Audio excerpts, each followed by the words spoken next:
Ciao a tutti e benvenuti sul mio canale.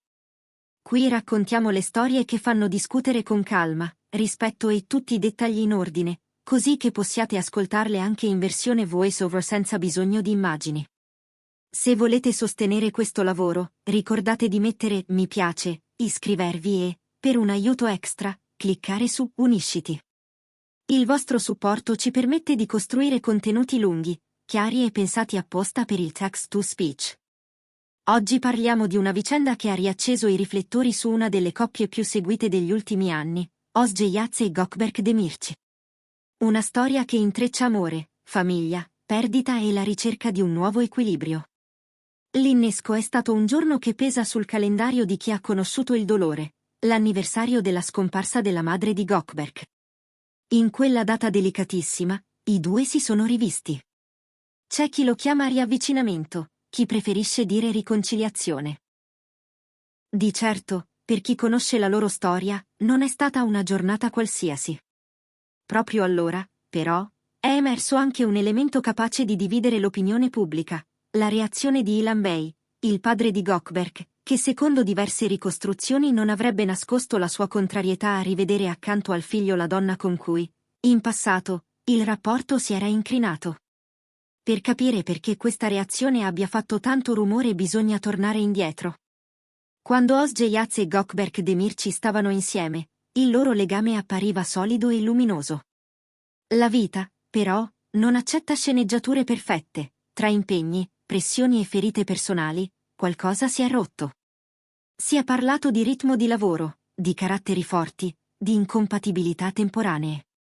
C'è chi ha notato che, in quel periodo, Gökberk era cambiato anche fisicamente, con qualche chilo in più rispetto ai suoi standard. C'è chi ha sottolineato che, dopo la rottura, l'attore abbia perso molto peso. Sono osservazioni che il pubblico fa con facilità, ma che per una famiglia hanno il sapore di un campanello d'allarme. Il corpo, a volte, racconta quello che le parole non riescono a dire. Il punto è che, per Ilhan Bey, quel corpo è il corpo di un figlio che ha attraversato tanto dolore.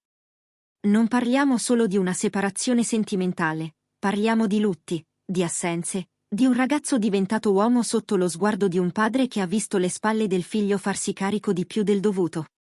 E allora, quando all'anniversario della madre di Gökberk si affaccia l'ipotesi di un ritorno di coppia, la reazione di Ilhan Bey, rigida, protettiva, forse brusca, diventa comprensibile nella sua radice: paura. Paura che riparta un giro di giostra fatto di aspettative, discussioni, pianti, e che il figlio, già provato, torni a faticare per rimettersi in piedi. La domanda che molti si sono posti è semplice: è giusto che un genitore intervenga così apertamente? Non esiste una risposta che valga per tutti. Da un lato c'è l'autonomia di due adulti, Özge e Gökberk, liberi di decidere come e se riprovarci. Dall'altro c'è una figura paterna che, in mancanza di reti più ampie, è diventata famiglia e argine, compagno di percorso e memoria vivente di ciò che ha fatto male. La verità, come spesso accade, abita nel mezzo. Proteggere non significa comandare, ma neppure assistere muti quando si teme una nuova ferita. Cosa è accaduto dopo quell'incontro? Qui comincia il capitolo che pochi si aspettavano, l'iniziativa di Gökberk Demirci. Invece di rifugiarsi nel silenzio o di opporre il muro dell'orgoglio, l'attore ha scelto la strada più difficile: mettere tutti attorno a un tavolo. Ha invitato Özge Yağız e Ilhan Bey a cena in un ristorante appartato, lontano dai flash. Nessuna tavolata rumorosa, nessuna messa in scena. 3 persone, 3 punti di vista, una sera a disposizione. Dicono che Gökberk abbia parlato per primo, con calma. Ha riconosciuto gli errori, i suoi e quelli di una relazione in cui a volte non ci si è capiti, e ha chiesto a entrambi qualcosa di preciso: tempo. A Ilhan Bey, il tempo di fidarsi del fatto che il figlio ha imparato a leggere i propri limiti. A Özge, il tempo di dimostrare con i gesti ciò che le parole non possono più garantire.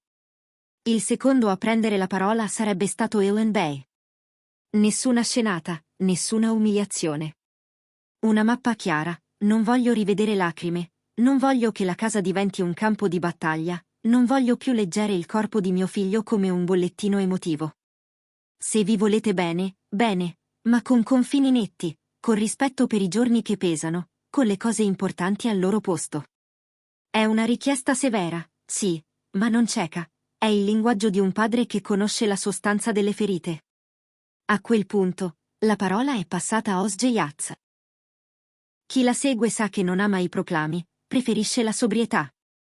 Avrebbe guardato entrambi e, senza promettere l'impossibile, avrebbe messo sulla tavola il suo impegno più concreto: esserci senza occupare tutto lo spazio, rispettare i riti della famiglia, non trasformare l'amore in una prova da superare ogni giorno. In altre parole, rinunciare all'idea romantica dell'assoluto per abbracciare la realtà di un cammino che si fa un passo per volta. Quella cena non ha prodotto annunci, ma ha prodotto regole. Regole semplici e, proprio per questo, esigenti. Le riportiamo nella sostanza, perché sono la chiave della fase che si è aperta: niente pressione reciproca, niente discussioni vecchie travestite da nuove, niente calendario sentimentale che fagociti quello del lavoro. Se ci si vede, lo si fa in modo che nessuno si senta braccato. Se ci si sostiene, lo si fa senza chiedere prove pubbliche. Se si sbaglia, lo si dice subito, prima che l'errore diventi narrativa tossica. Nel frattempo, il mondo fuori, social, stampa, fan club, ha continuato a parlare. C'è chi ha difeso Ilan Bey, vedendo nel suo no un sì alla salute del figlio. C'è chi ha abbracciato Osje, riconoscendole il coraggio di rientrare in un quadro familiare difficile senza pretendere applausi. C'è chi ha celebrato Gökberk Demirci per la gestione matura di un crocevia complicato. Non tutti hanno la forza di mettere a sedere le persone che contano e dire ripartiamo da qui. In mezzo alle tifoserie, però, è comparsa anche una voce più matura, quella di chi chiede di lasciare alla vita il tempo di fare il suo lavoro. Sul piano personale, l'effetto è stato visibile. Senza proclami, Gökberk ha rimesso il lavoro al centro, con nuovi progetti scelti non per riempire un'agenda, ma per costruire senso. Osje ha continuato a tenere separati i piani, con una comunicazione ordinata, rispettosa dei set e dei contratti. Sono piccoli segnali di un equilibrio che non deve convincere nessuno, se non le persone che lo vivono. La presenza di Ilan Bey resta quella di sempre, argine e casa. Non un giudice, ma un padre. La differenza è sottile e fondamentale. E poi ci sono le immagini che non vedremo mai, ma che raccontano più di qualunque post. Una mattina presto, prima che la città si svegli, una passeggiata breve lungo un tratto di strada senza vetrine. Poche parole, un caffè bevuto in piedi, una carezza rapida sulle dita che tremano ancora un po' quando arrivano le date difficili. Oppure una sera anonima, a casa, con un piatto di minestra scaldato al volo, 0 telefoni sul tavolo e un silenzio che non pesa. Ecco dove si riconosce il cambiamento, non nelle grandi dichiarazioni, ma nelle abitudini che smettono di fare male. Molti di voi ci hanno scritto chiedendo se questo significhi un ritorno ufficiale. La risposta più onesta è che significa già qualcosa, ed è abbastanza. Significa che 2 persone si sono incontrate nel punto più fragile dell'anno e hanno scelto di non farsi male. Significa che un padre ha detto "temo per te" senza trasformare la paura in condanna.